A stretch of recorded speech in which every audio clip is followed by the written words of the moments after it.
studying the yoga and Ayurveda, so I'll go through that. So just please note that whatever I say in here and whatever you take from here, do not change your medication, okay, based on this presentation, unless you have contacted your medical practitioner. And if you want to change your asana practice also, you need to be consulting some yoga teacher to think more about it, to fine tune it. So saying that, now the way we understand yoga is, we think yoga is the way we've been brought up, the way we've been thinking about it. Yoga is doing asanas, doing pranayamas, doing meditation, knowing about the mindfulness practice. So that's the way we understand yoga. Where the Ayurveda is, we understand Ayurveda as something, a natural healing type of system, a medication, which we give it to people, which people take on to improve their health. So what I'm trying to do together is, look, there is a good connection between them. And that's where I've been looking for a good definition for that. And then eventually I found a good definition, and that's by David Foley. He is the director of Vedic studies in US, very well known in India, and he has written quite a number of books on yoga and Ayurveda and connecting together. So I have read a number of read books, and I have spoken to a lot of other teachers also, like Shivananda, and I followed Iyengar, my own guru when I was working, when I was learning from him. So from there, I developed this presentation. So look, let's go through yoga and Ayurveda together, form a complete approach for optimal health, vitality, and higher awareness. Just think deeper into that, both connected together. They start helping us. Together, these sciences reveal to us the secret power of the body, the breath, senses, mind, and the chakras. When I say chakras, we go deeper into nadis and all those things. I will be speaking a little bit on that also.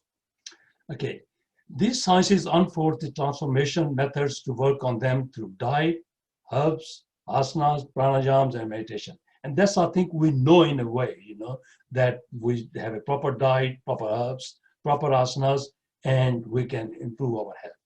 So that's what he actually defines it. Quite a good definition, very impressed with that. So look, I move on. Yoga and Ayurveda are both, surely they are Vedic sciences, but then if you go into practical side, they are the sciences of Agni, the sciences of fire. The transformation of energy always takes place in our body at the physical and spiritual levels in our conscious and subconscious mind. What's happening is this, the whole, like a universe, full universe, energy is changed from one energy to another energy. Universe comes in our body and the energies are being changed. And we need to understand those energies, that how it is affecting us and where we can take the benefits. So that's what I'll be going through again, and through that is similar to the transformation of energy taking place in the universe. Very similar. We've been created like a universe inside. And that's where the Ayurveda and yoga combines it together, looks into the external universe and how it complies in the internal. Okay, moving on. Now, quite some time, I think a few weeks ago, Robin Lewis gave us quite a good talk on the koshas in our body, the 5 koshas, the 5 layers, 5 sheets. She explained that. And what I'm trying to do is very important. We are got 5 sheets, but then how do we produce the Agnis to look after ourselves? She went through the Annamaya kosha, which is the physical, the complete external one. The Agni for that is your food, your digestion process, your speaking, the asanas, the exercises we do. All those things are the physical side. Then she went through the pranayama, prana or breath. That's where the Agni comes from, our prana Agni. We'll be going through a bit on that. Lungs, our heart, converting oxygen into vitality, breathing, and there's a more complexity into that. But that's where the pranayama comes into that. The Agni is created in us to be helping us out. Then we goes into manomaya, mind, our outer mind, our perceptions, our visualization, how it affects our whole body. Then she went through the Vijnanamaya, intelligence side, our understanding of the truth and the false, that how we're going in our life, what is good and what's bad for us. She explained us very nicely, but there is an Agni built into us, and that's yoga, and Auyerveda gives us more on that. More actually now yoga, as we go below layer 5, Anandamaya bliss, the more yoga comes into it. Coming from the mind, intelligence, and bliss, it's all yoga takes over very nicely. But the starting is the Auyerveda and yoga combined together. Okay, we move on to the next one. Now that's where I go into more details, which I presented last year also, that our body look into this human being and how Auyerveda and yoga are connected together. On the left-hand side, my left-hand side, is somebody who is not muted. Can you please mute? Nice, good, thank you.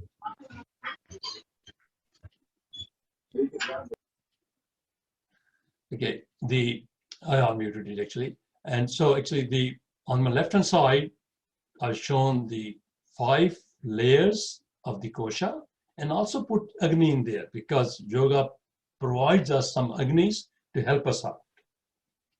Then on the right-hand side, I got the Auyerveda, and now Auyerveda I'm defining it as doshas. There are 3 dosas in there. Now when I say doshas in there, dosha in Hindi means defect. So it's a defect in us. Okay, it's a fault in us. Okay, it's something we have to work on that to improve so that our vata is not very high, pitta is not very high, kapha is not. So these are the doshas, and Auyerveda starts looking into that as a dosha in the body and how to improve. Now, how do you improve on? The improvement comes from pranas, tejas, and ojas. I've been speak lot about pranas in my yoga practice, but pranas is also another form of tejas and ojas. Pranas is when I say that take your breath, move your pranas in your body. That's where it comes in. That's where it comes in the pranas. Now pranas is, I say it's a breath, but it's something more than the breath. It is something which is unseen, unknown, but gives you we call it a life force which goes through you. Okay, so that's the prana, and that's why we say the pranas comes in with having a good faith in that and a concentration on that. We'll go through a bit more. Tejas and ojas are also similar part of the unknown, unseen type of power which we get from the universe. Then I've gone slightly into the mental constitutions, sattvic, rasic, tamasic. That also depends upon how we get the benefit out of yoga and our Auyerveda. Okay, now before I go ahead further, something I want to explain that, look, while we talk about Auyerveda and yoga and how we can benefit from that, there is something else. The medicines which we take, the environment we are in, the chemicals we take with our food and everything, the toxin in the air, stresses we have, the age, our genes, our lifestyle, that also impacts quite a lot. So when we're trying to improve someone by doing asanas and Auyerveda, mind you, keep it in mind that this lower layer is playing such an important part of it, and we have to understand that. We have to understand that when we're doing our yoga, that look how much this is affecting me. How can I improve on? But you cannot stop the medicines because this is something very important for us. We'll not be changing it unless a medical practitioner prescribes it. Now, talking more about pranas, tejas, and ojas, just like to explain a bit more on that. Just want to show me recording is taking place. Yes, it is. Okay. And so what is pranas, tejas, and ojas? Prana is is a life force I explained. Just think about a nadi. When we say nadi, we think nadis are physical nadis. They're not physical nadis. They are virtual nadis in us, which are carrying the life force in us. Those nadis are taking the life force. Pranas goes through that. So whenever I say do the pranayams, sit down, do the alom vilom, or do the ujjayi breathing, prana starts flowing through that. With the prana, we get the teja. Teja is the heat which comes with the prana, and that's the heat energy which goes in you. And that start improving you or helping you out. Ojas are the lubricants of that, just the water side, which helps in flowing the pranas through. So the three play quite an important part in making sure our life force is getting in it. And one of the main things which I always talk about, or will be talking more about, is the Shushma Nadi. Shushma Nadi is the one which is the biggest Nadi connecting right in the middle of your spine.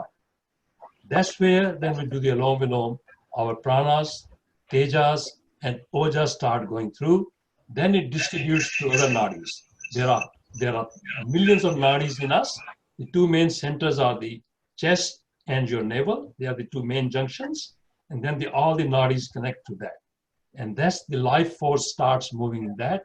So Auyerveda starts looking into that in a more serious way, that where the person is dosha is, where things are gone wrong, whether we start giving prana and tejas through the food also, and through our yoga practice. So they both are connected very much with each other. My knowledge initially was that Auyerveda was very different. Take some powders, take some medication, not connecting with yoga. But more I realize it now, there's such a beautiful connection between them. One cannot do with other. Okay, so moving on now.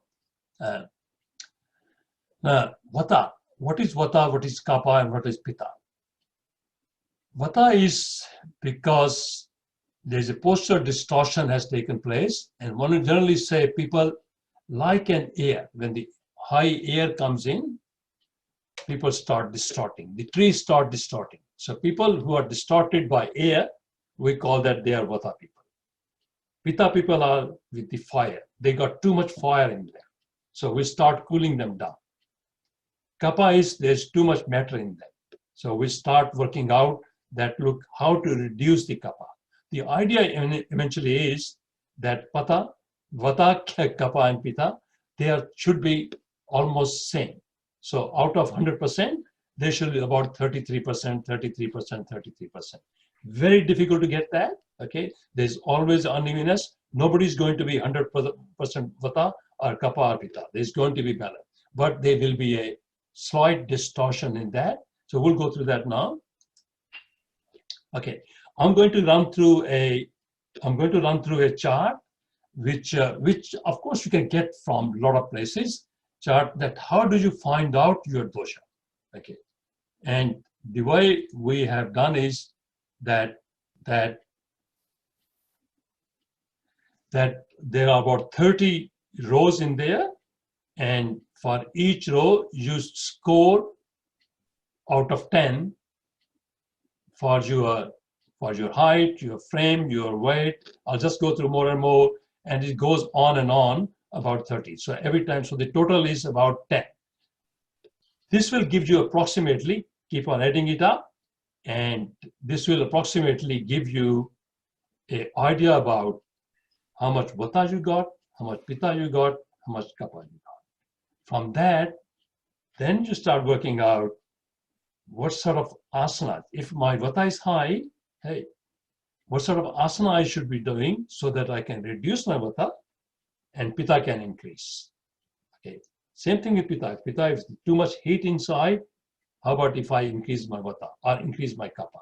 So that's where if you go to a Ayurvedic specialist, they start looking into those things, and they start looking into, hey, what can I do? Can I give you prana or oja or tejas? How can I work around that? Okay, so what I do now is before I go into my, I'll escape out of this, and I will go into my other screen, that how I have done it in one particular case. Okay, just like high, the total score is 10. We just give approximation. Okay, think yourself whether you ask someone else to help you out. Start giving some score. The score will not be 100% right. There will be errors in that, but start working out something. Okay, and you start working out what sort of frames you got, what sort of weight you got, what sort of skin lusters you got, skin textures you got, what sort of eyes you got, nervous, piercing, large or wide, hair. Okay, and mind you, these will change. Some things will change every year. So it's better to do every 1 or 2 years time. Okay, and keep on going through that, going through that, and then what sort of negative emotions you got, what sort of faiths you got. It goes deeper and deeper. And then what you do is you start score it, and you will eventually get a percentage. Now this case particularly, 36% vata, 34% kapha, 30, I will not worry about it too much. Maybe a bit more asanas, and this is good. Nothing to worry, because this system itself has got a 5 to 10% error in there. So that's one case. Again, I'll do another one. Oh. Yeah, okay. So I'll do another one where we looked into the same thing, but whether the person is tall, medium, giving some scoring on that, and that can be, you can go and work around that. You can ask somebody what sort of skin you got, what sort of thirst appetite you got, just work on that approximately. And eventually we get to a level, in this case, we found surely pitta was high. Okay, now what we're going to do with that pitta? Okay, so pitta is high, so we got to reduce that. So we start looking into too much heat in that, start doing asanas where the heat can be reduced, okay, or vata can be improved, and kapha can be slightly improved. Yeah. So things like that, we start working on that. I will be eventually, after we finish, I'll be sharing these spreadsheets with you, as you can start working out yourself that what sort of doshas you got. Okay, so I'll just cut out of this. Okay. Go into my slideshow from the current slide. Okay. Okay. Now, what I want to go through is that something else I wanted to add on is that vata, when somebody has got a vata, we start straight away thinking that person is, surely age comes into that, and person has got some lower intestine issue. Okay, so it needs a control on that. Whereas the pitta people have got a upper intestine. Okay, so we start doing asanas like that how we can do the grounding from the upper intestine and the lower intestine. So there are asanas built for that. And same thing applies with kapha, that whole stomach, the digestion system has to be looked into. So digestion is very important for us, and that's where the Auyerveda starts looking into that, so to helping out the asana side or the healing medication side. Where we move on is the pranas, tejas, and ojas. We built ourselves, quite important, because we think prana gives energy to the immune system. Pranas can be delivered by our breathing process or our thinking process through our nadis. Pranas, as Auyerveda was, through our food. Food is very important to us, and that's where we start getting a lot of pranas, a lot of tejas, a lot of ojas. So both combined together, food and our asana practice now starts giving us pranas, tejas, and ojas. And that's where the immune system builds. Asanas done slowly, steadily, and gently will generally reduce vata.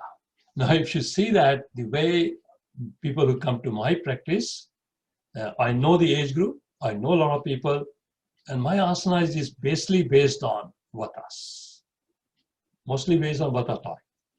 Okay. There are reasons for that also, that I really worry about people having high blood pressure or high diabetes, and so vata gives me quite a good safety margin to work on.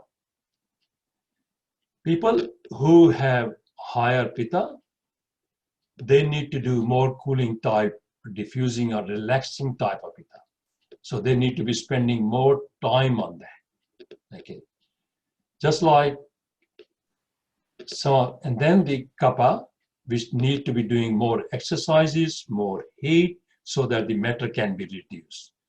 Just like sometime I do my Surya Namaskar in a very fast way, I'm working towards the kapha.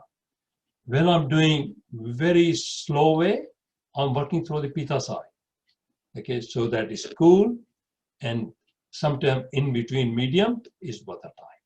Okay, so different postures are meant for different type of asanas also. We start working on the upper intestine and the lower intestines also. Now going a bit deeper into that, let's assume you are 1% is found vata. Now vata is, let's say, 40% or 39% vata. If you got 35%, don't worry about that. If you got 38% or 40%, then surely we look into that. Now, from the yoga side, we start saying, hey, you need to do calm, slow, steady grounding. So now when I do my asanas, I say, do your grounding, connect to Mother Earth, connecting, and really we start looking into lower appendices, lower intestine to your grounding. Back bends for reducing vata. We start doing Vajrasana. So I start worrying about some people who got knee problem and can't sit down. Okay, we start looking in the chair side. So Surya Namaskar. And then we look into Trikonasana, Vibhasana, and all these things. But how you are breathing is very important during each asanas. That where it is, how you are connecting yourself to breathing, how your nadis are connecting, how your whole body is connecting in the breathing. That's why I say whenever you take on a posture, go into your mindful practice. That's where your breathing starts working on your Vanju. Spinal twist and the Shavasanas. This is just a very high level type, but if you go more details, we can work on that. Surely keep it in mind, all these things right at the bottom, that affecting everyone, every time. And then the Auyerveda side, we always say need rich and nutritive diet balanced by the proper amount of spices to ensure good digestion, because vata is with the age. People have gone older, they need bit of more energy, diet based on whole grains, beans, warm milk, cinnamon, ginger tea, turmeric. Vatas suffer quickly from dietary indiscretion, lack of nutrition, irregular eating habits. Sesame oil, we recommend for massage. This is generally, people change. People throughout their life, they might be kapha to start with. They become pitta during their working life because there's a bit of heat in them. They want to progress. They want to do their lifestyle. And then they start moving into vata. Okay. And as they grow older and older and older, we see they go into vata or go sometime into kapha. Okay. This is a very high level view of vata. Okay. Pitta, as I said before, that pittas need cooling, relaxing, a surrendering type, forgiving type attitude. Very difficult to do that, easy to say, okay, because once you're in a work environment, you've been doing all the running the shows until that, and now you have to cool down quite a lot. Very difficult to do. Okay, and then we start doing moon salutations. I do in my weekdays, moon salutations, quite a good one to do for pittas. Standing, but it doesn't mean that vata cannot do that. It depends on how much vatas you got and how long you do these ones. Okay, standing ones, we do triangle, we do adhikuti asanas, shoulder stand, so that we can drive our connection with the mother. And then the fish posture, some of the cobras we do, working on the upper intestines, and then the paschimottas we do, And then we go into yoga mudra, more deeper than we actually should be doing more yoga mudra, should be doing more than the shavasana. Ayurveda needs a cooling and a nutritive diet, avoiding hot spices, oily foods, or articles. People with pitta, they have gastric problems because that's where they love it and they have to start reducing that. Okay. Have strong appetite and thirst, you see again. They've always been right into good appetite because they've been working very hard. They can digest food easily and can tolerate different foods. Do well with cooling fruits like rice and mung beans and light oils and this thing. And use coconut oil for massage. Okay, so move on to the next one. Kapha. Kapha needs because there is a matter has built in. Okay, too much fluid has built in. So lubrication is not a problem. Lubrication is quite good in there. Okay, that helps. But we need more tejas or more pranas to come in. Okay, so that's why we do stimulating, moving, warming, lightening, energizing type of poses, loin poses, sun salutations in a faster way. But again, age comes into that. We have to start looking into how much fast a person do. First sort of problem people have got already. Okay, headstand, I don't recommend headstand at all actually because it can do the neck problems. Shoulder stand, if you can do that, But again, look into yourself. But there are different ways to do these things. Different asanas can be developed for people with higher kapha. Okay, and a short savasana because we don't want too much shavasana for them. Just a short one. Okay. Okay. And then the Ayurveda side need light and hot food, generally reducing diet, do well with more spices, avoiding dairy, all those things. I think people know about these things, light meals, eating after sunset is not recommended, and a good mustard oil massage. That's the way Auyerveda people used to say. Okay, and now what I'll do is I move on to few things. Some of the herbs which people know, which yogic practice, ginseng and ashwagandha, well known. People do that to get their good energy. Honey is very well known, and honey is such a good thing that that we got a history of Hanuman going and getting some booty for Lakshmana. We actually get honey. We get the bees going all around the world and bringing that honey to us from all over the place. So such a nice thing to have. And then there are other things like turmeric, saffron, kawa. All these things are available for just, I think a lot of cultures have got these things. Gotukula is Sri Lankan one. Okay. A lot of cultures have got things, a lot of people know about this thing, and the idea is to develop into that and understand more what food you should take with your asana. I'm not a food expert, but I can help on the asana side. Okay, and look, that's where I'm now finishing, and hopefully, let's say, Jayantiji, I'll hand over to you, and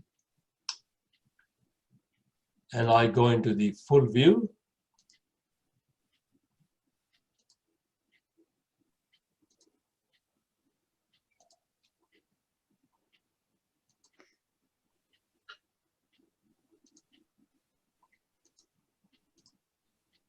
I'm having difficulty, but I'll do that.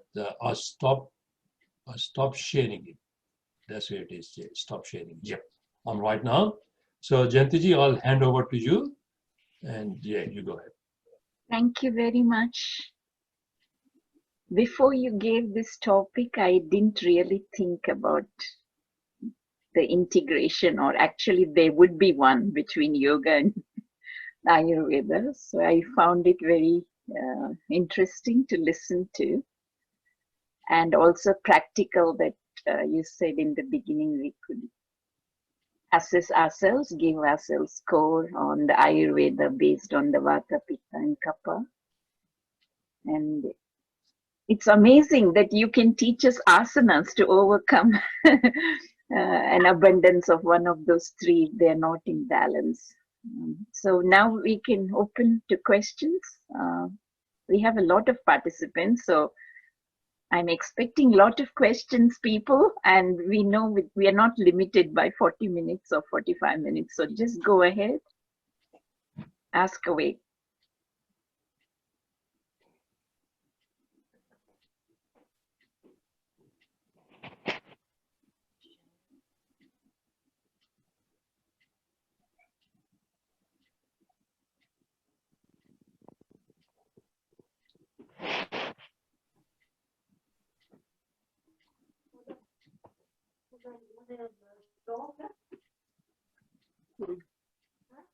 Can't hear you. Can you speak more loudly?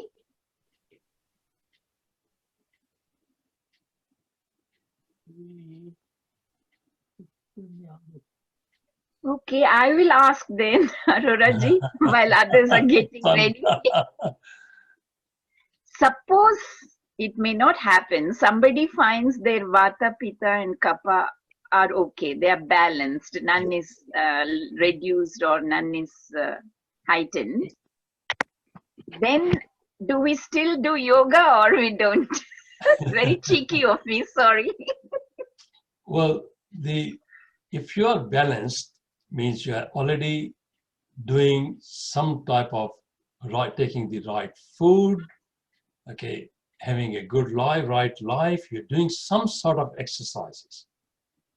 Okay, you are already leading that good life. Okay, you're leading right life, you're doing a lot of exercises, you're doing right food, and would like you to continue on that. As long as you understand that the age comes into that, the external factors which I described start coming into that. Okay, they start coming into that, and they will be affecting you, whether it's a body-wise or completely internal, getting that bliss in your life later in life. So, in my view, being a yoga practitioner, I think it's important to do the yoga practice. There are a few reasons for that. One is when we do the exercises, we do not activate all the cells. Very difficult to go into millions or trillions of cells in each. Each cell needs to be worked at. Each cell needs to be stretched at. Each cell has to get the oxygen from the blood. Each cell has to get the pranas from the blood, from our system, the tejas and ojas. So with the exercises, we'll limit ourselves, whether you are biking, whether you are doing some type of rowing or thing like that. Whereas asanas, different type of asanas, for a person like that who is equal, really helps to stretch all the cells very nicely so that the pranas can flow into each cell to give us a better life. Okay, thank you.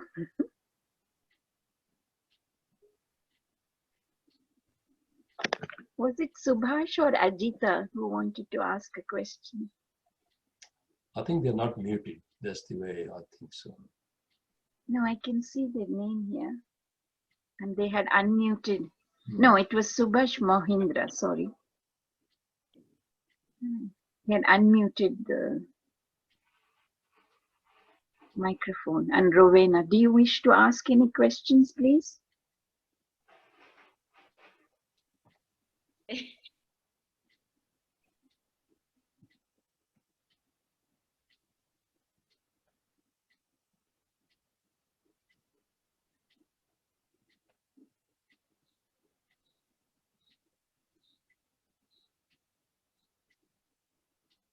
Somebody said a question. Yeah, there is a chat actually. Can I read it, the chat? Sue has asked you, can you please explain what the Ayurveda science means? New to me, is it about diet? Yeah, look, Auyerveda science is very, very old, ancient like yoga. When people were doing the yoga practice, there was always a relationship of the yoga with the food we have. Ayurveda was about the type of food we have to get the pranas, tejas, and ojas, as I explained. But same thing we find the asanas also give pranas, tejas, and ojas. So that's where we find Ayurveda was always thought, as I grew up, was always about the diet and the herbs. But lately, as we go through, we've done more research on these things. A lot of books have been written on this thing, that they are combined together. Okay. And how then yoga practice takes over always. Once your body is right, once you are a balanced person, okay, you want to go through the lower koshas then, the 5 kosha explained. And that's where the yoga comes in. So surely it starts with diet and asana with the asana practice, but you go down and down and improve yourself.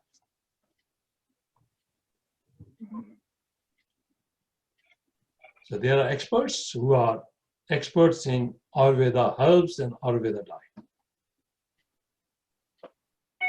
There's another question, Aroraji, from Aarti. What is the right time to perform yoga? Is it before consuming breakfast, after breakfast? Can we perform yoga in the evening? Yeah, look, the rule we apply is that go with the empty stomach, at least 2 hours. Okay, but it depends on person to person, your digestion level, all those things. Okay, and what's the best time to do it? Best time is surely in the morning. Okay, surely means that's the way the yogis will do that. But the modern life will change quite a lot. Yogi means I, as a teenager, I used to start at 5 a.m., 5 to 8 a.m. yoga, empty stomach. Okay, very difficult to do that as we grow older. So we suggest that if you get up in the morning, you're used to having a cup of tea, have a cup of tea, but give yourself a good break, hour and 2 hours break, and then start doing your yoga practice. Same thing applies in the evening, that you have a 2 hours break and then you do your yoga. But come fresh to the yoga with a clear mind and a good empty stomach.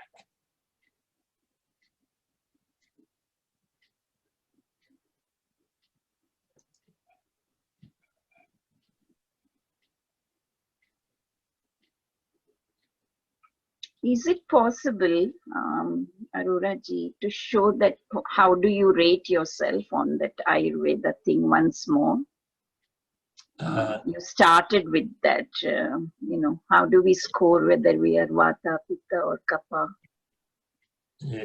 Yeah, or is there any book or some reference? I will be. As I said, David Frawley is the authority on these things. He's written very good books on these things. Okay, and I've been following that. Surely there's a discussion by Shivananda and Iyengar, the yoga teachers also. So the 3 I follow. Look, there's one question asked about somebody saying that if you got a neck problem, spinal fusion in the neck, can you do the shoulder stand? I will suggest no. I will suggest no to that, but because we have to really look after. Let's be very practical about it. But what I advise is that, which I do it on Saturday classes, that you lie flat on the floor, put a chair under your legs and raise your legs onto. So you're lying, your spine, your full spine is on the floor, only your legs are up in the chair. And you're doing a middle type of shoulder stand. That's good enough. That's really, really good enough. Now, that's one thing we do, okay? Then let's say if somebody wants to say headstand, but we do not recommend headstands at all to anyone unless you're 100% fit. The way we do headstand is we put chairs and put our neck in between and put it on the wall. So that's the way we recommend, so that people don't get any neck injury. But again, these things should be done under the guidance of the teacher. Don't do it by yourself trying to go on the chair. So unless somebody is standing next to you, helping you out, you don't do that. But putting your legs on the chair, it can be done anytime. It's quite good for you. Okay. What was the, okay, you want to see, Jayanti, you want to see those slides again? Okay, I'll go back to those slides.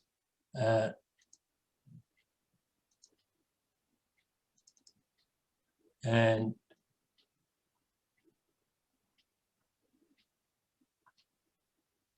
was it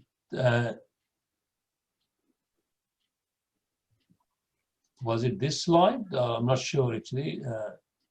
Okay. Maybe you meant this one. Can you just speak which one was? You said we can score ourselves as to which okay. category we come under. How do we score? Okay. With that scoring, I will go back to the one which I did for someone. And there's another question as well on the chat. Okay.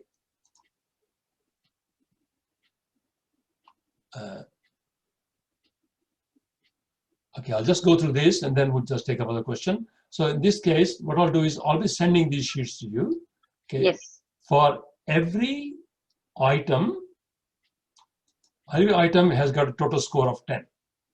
Now you add up you give the numbers to whether you're tall, medium, or short, you give the numbers.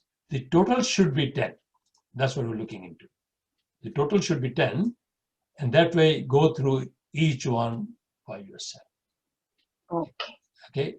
Each one by yourself is just like you got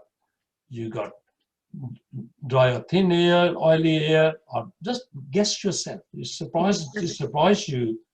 In the end, you may be error of 5 or 10% coming in, and you might be thinking, why I'm doing that? You go again and again, and surprisingly, you will find that the total, you will find out your own dosha with about some errors. I still say good 5% error in this.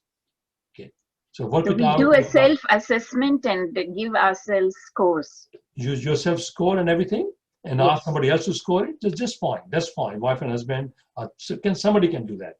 Okay, if you are under 38 in any way, do not worry. Do not develop any anxiety into that. You are doing right. It's only that if your dosha is gone very higher, you need to start looking into that. And I do not mind people to contact me separately on WhatsApp that look, my vata is high or my pitta kapha is high. What asanas do you recommend? And I will go through the asanas recommended. Okay, thank you. Okay. There's a question from Sean. Thank you, Arora ji, for a very informative presentation. Am I correct in understanding that geographic environment also affects one? As we live in a dry, cold environment in Canberra, is there any Ayurvedic/yogic advice you would like to share, please? Thank you. I think that's quite a good question. We are all affected by our external environment. Okay, very much affected by that. And that's where we have to start understanding it. If you are in a cold environment or if you're in a hot environment, just to give a simple example of that, when I was in India, before starting the yoga practice, we used to do Shavasana for 50 minutes. You go there and straight away go into Shavasana because you are in a hot environment. You come on a public transport and all those things. Okay. And whereas in here, cold environment, we do not go into Shavasana. We go into more warming up exercises. So it's slightly different in that. And age factor also comes into that, but the environment surely plays quite an important part in how you do it, when do you do it. Think this, doing it outside in a cold environment, pretty challenging. Okay, it depends upon the age. If you are very good in yourself, you can do that outside. But again, better to do inside. The age factor comes into that. But asanas can be changed. Asanas can be changed based on the doshas. If your lifestyle is going on, you're saying dosha is different, we change the asanas around.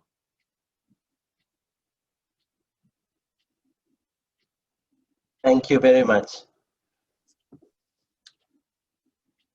Thyroid imbalance. Somebody asked, is the thyroid imbalance? Yes, we start looking into the thyroid imbalance quite a lot. The best posture, of course, was the headstand and the shoulder stands. That's one thing we do. Okay, and then we do the chakra meditation, where we do the meditation at 7 different points, and surely the thyroid imbalance is somewhere around the neck. That's where we start concentrating more. Saying that, we always say the Brahmari, the bee humming sound, we're producing that bee humming sound from the throat.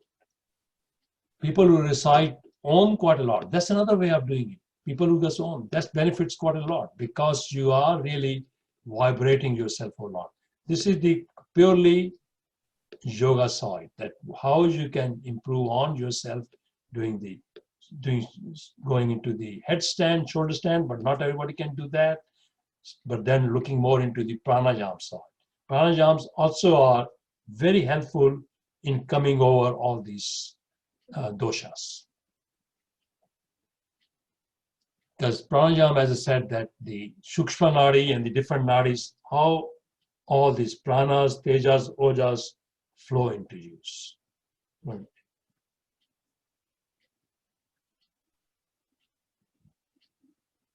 We have 2 questions now. Yeah, there is a question about the sinuses. Look, it's such a big issue with the hay fever. I got my wife who suffers with that also. If you ask me, I use the Jalniti quite a lot. Jalniti knows the lukewarm water with a bit of salt pinch through the nose. That's the way I was brought up, and that's the way I did it. I actually cured myself. I was a very bad asthmatic in my 20s, 18 or 19 years old. Very bad asthmatic, nose was always blocked. I used to have drops in my nose to open it up so that I can work and I can think and all those things. But then I started doing this Jalniti and the Sutra Niti, putting the sutra inside. So I cured myself, so I've gone. That's gone for me now. So, and now the other thing is go for a good walk, fresh air inside, breathing always from the nose. That's where they should be concentrating on that. Okay, so hope I've satisfied it. And but again, I can be always contacted by WhatsApp and send a separate message, and we can talk about it. Aarti is saying the bee humming sound. Yes, there are bee humming sounds are different ways people produce that. In my class, people who just come to my class, we breathe in through the nose, take the breath to your abdomen. So that's where we think every breath should be going up to the abdomen level. So that's why we are doing abdomen breathing. Now, tomorrow when I'm giving a talk on the breathing, I'll be talking more about that. How do you manage it? How do you really improve on that, okay, on your abdomen breathing? So once you've done abdomen breathing, let's say you take an abdomen breath. Now we're doing a bee humming sound. Close your ears and eyes, but you can do without that. I've been taught in different ways to do it. The idea is that you start producing bee humming sound from your throat and through your nose. Okay. Bee humming sound or a Om sound coming in through your nose. Now there are a lot of benefits out of this thing. Surely we've been reading a lot of articles nowadays that the bee humming sound produced by the nose gives us more nitric oxide, which really helps in our heart and dilation of our cells. And doing through the throat, it helps you in your thyroid issues and other things.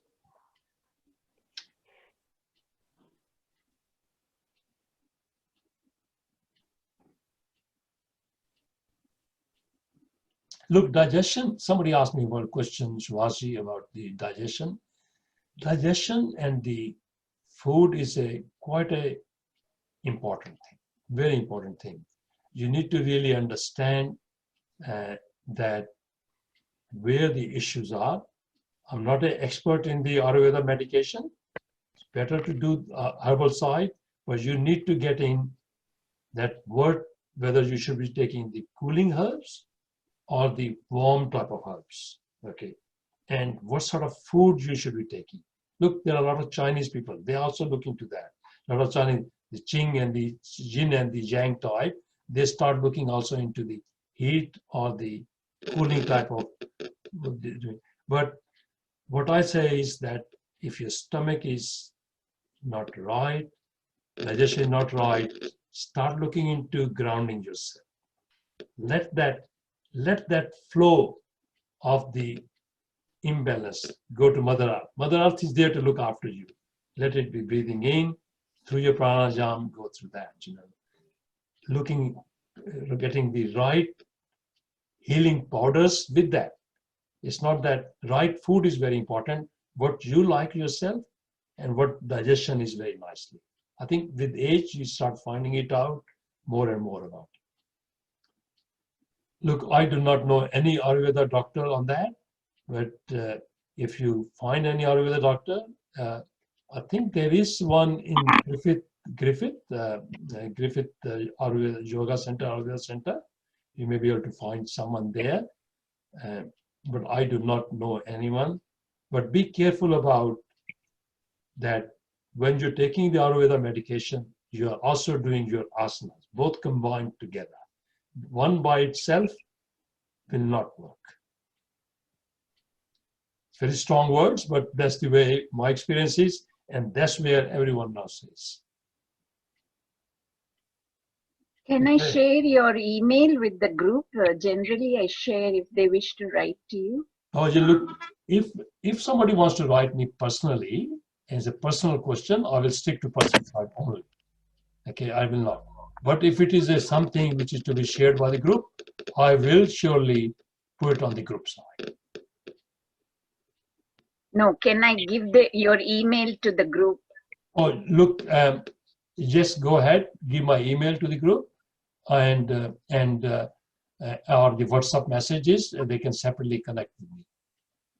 Happy with that. Okay.